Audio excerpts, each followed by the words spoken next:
Hi everyone, welcome to Beyond the Classroom with Alan Ng. Okay, today we are going to do our second episode. And before that, maybe we can recap our first episode titled Why Good Students Losing Their Motivation in Secondary School. So as you can see our previous video, the episode 1, I hope that parents, teachers and fellow colleagues, friends out there, you might be have some tips on the video that interviewed or explained by Mr. Allen. So now, for the second, it is something, the topic is getting a lot of attention lately. So what is it? Social media versus teens. Okay, so is the government right to curb social media under the age of 16? Alright, so before we dive in, I would like to ask Mr. Allen a question. What's your first view or first impression towards this topic? Thanks, Artini. It's long coming as far as I'm concerned, and I was very, it took me by surprise that our Malaysian government, has taken such a bold step to curb the usage of social media for teens under the age of 16. Yeah, so that was my first reaction. I said, wow, let's see how it goes. Yeah. Mr. Allen, do you think government takes such initiative? Is it the right way to curb this social media?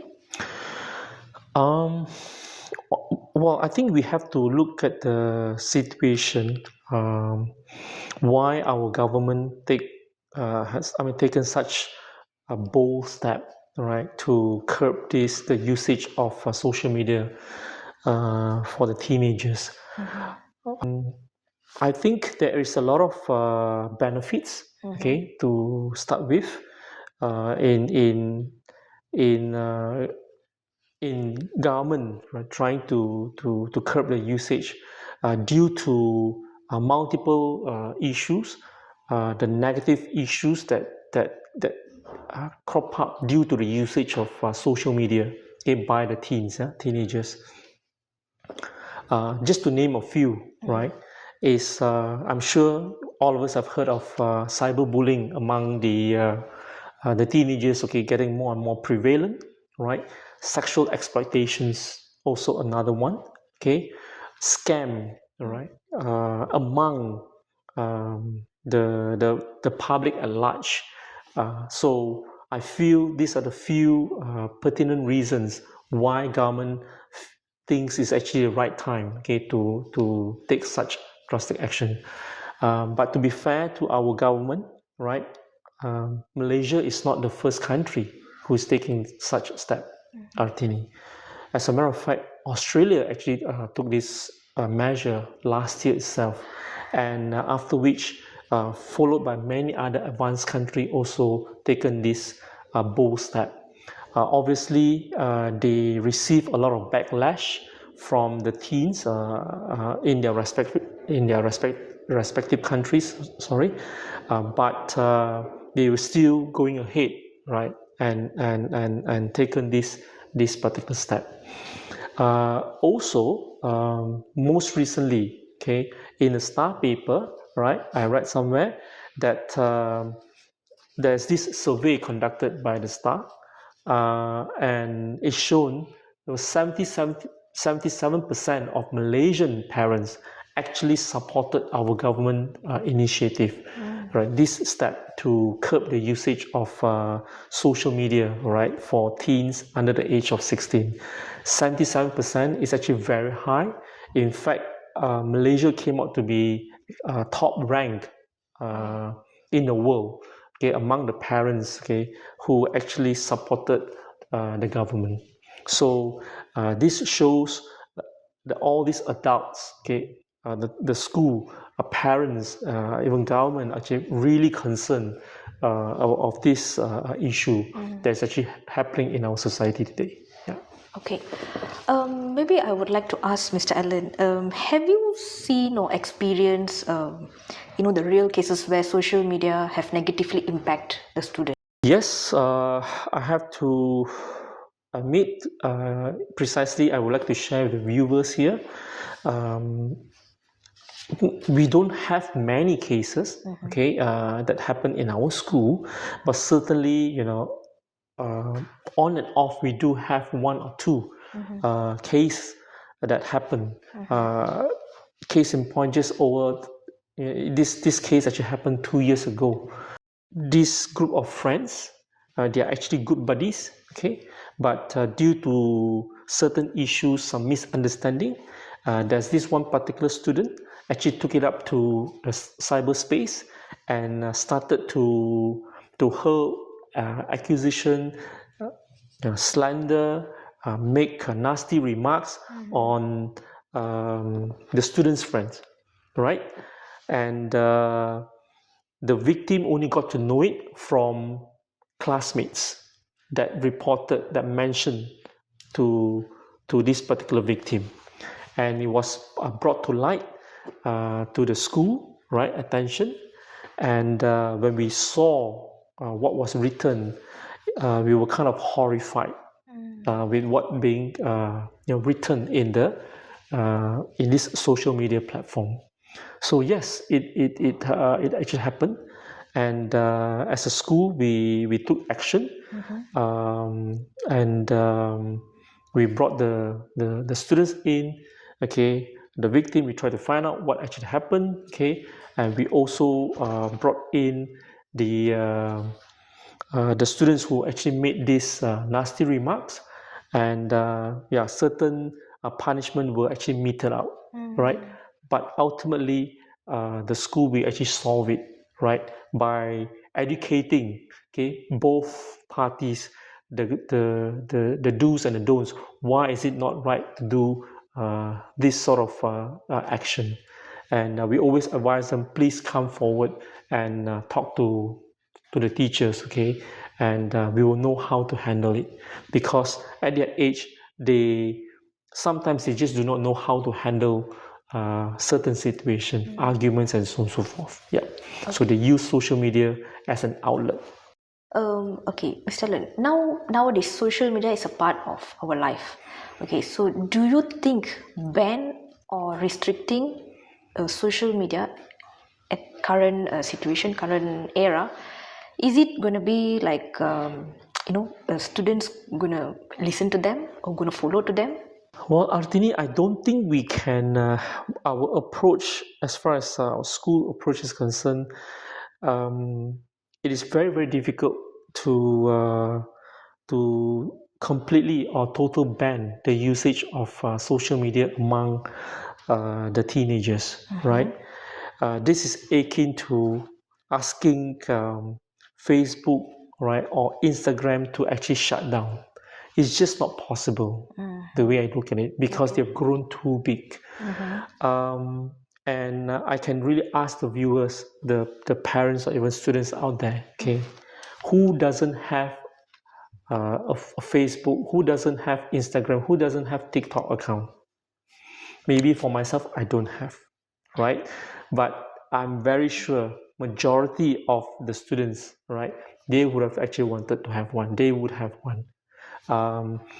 It's just the way of life, their way of life. That's how they are being brought up, right? Exposure to all these social media platforms. Okay. There's this one very interesting, okay, reason behind this is that there's this slang, they call it FOMO, FOMO, fearing of missing out. It is so real, right? It's part of the human being behavior. Nobody likes to be, to be kept in the dark, right? Even adults for that matter, right? So what more for students, teenagers? They would like to know, they want to be the first one to know certain gossips. They want to know what's happening in the celebrity world, right? So nobody wants to miss out in all these things. So of course, coming back to your questions, okay, is total ban or restricting, which is a better approach? As far as I'm concerned, okay, I think total ban wouldn't work. Okay,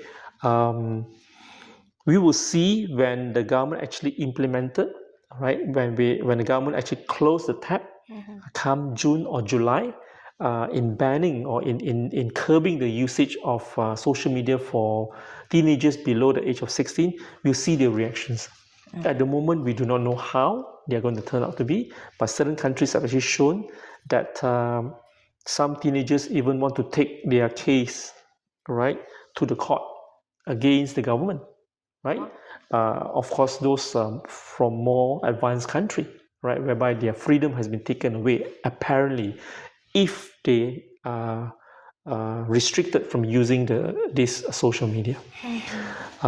So total ban to me may not necessarily work, but it's probably more of a easing in, right? When they are much younger, okay, we try to prevent the child from using social media as late as possible, to the point when they probably go to the secondary, okay, a certain restriction, yes, okay, put in X number of hours per day under strict supervision by the parents.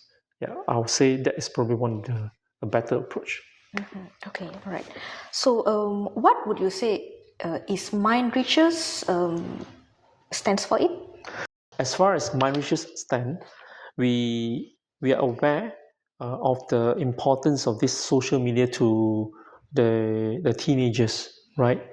The best is that we feel the teenagers should be eased into the usage, right, step by step, rather than we just let them use, okay, without any form of control restriction, because as I said, we do not want to have any untoward a negative effect happening to any of our students. Yeah, so I feel certain restriction, okay, is definitely necessary in these regards. Yeah. From what Mr. Allen said, that maybe instead of banning or restricting, we can teach them. Am I right? Yeah. Even this particular topic, okay, in our school, our students, okay, we teach our students to do presentation skill, right, to discuss this particular matter, these issues among themselves. We have teachers who actually guide them, and they bring it up for open discussion and then do a presentation, try to understand the pros and cons. So this is part of the education that we actually put in place. And of course, the teachers would then tell them why certain things can be done, why certain things that cannot be done, right?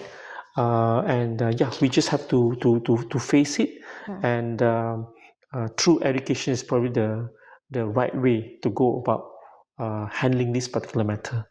Yeah. Okay, right. So let's end with this. What's one piece of advice for students and parents? Oh, okay. Well, I think to all the parents, if there's one sharing I can tell all of you here is that giving a mobile phone or devices, okay, or allowing your child, right, access to social media, it is a privilege. I repeat, it is a privilege that you are giving to your child, right? You have to set boundaries, communicate with them, right? This is what you can do, this is what you cannot do. And if, let's say, the child step out of that, right, certain repercussions have to be enforced, unfortunately. And I believe if this can be communicated to them clearly before you give them these privileges, right, I want to believe there's a higher chance that this issue can be minimized, right? As I said, it is very difficult for us to actually totally ban it, right? Because we also do not want our child to miss out from the good points, okay, the advantages of accessing to this social media or the technology. But because of all this harmful content, we will have to do what we have to do as a parent. And nothing beats communicating to them, setting boundaries, the do's and the don'ts. And of course, you have to trust them as well, right? On and off, have to check with them how they are doing, and set certain limitation in allowing them for this access to social media and so on and so forth. And for all the students, I know what's in your mind. Really, if the restriction or the curbing of the usage of social media for students under the age of 16, when it comes into full effect next month in June or in July, I know some of you may not be happy about it. I can fully understand, but look at the real context in totality, right? Why the government is actually doing things like that, okay? As I said, is to protect each and every one of you, right, from the harmful and negative effect of social media. That is the first and most important reason as to why government is taking this particular step. And of course, school, we look at it, and whatever that we feel, we in support of this particular policy is really because of this issue, all the negative effects that comes along with it, right?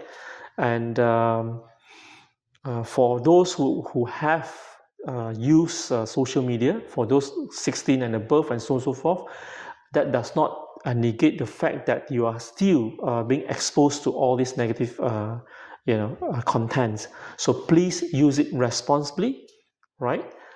Keep your parents informed, and keep your teachers.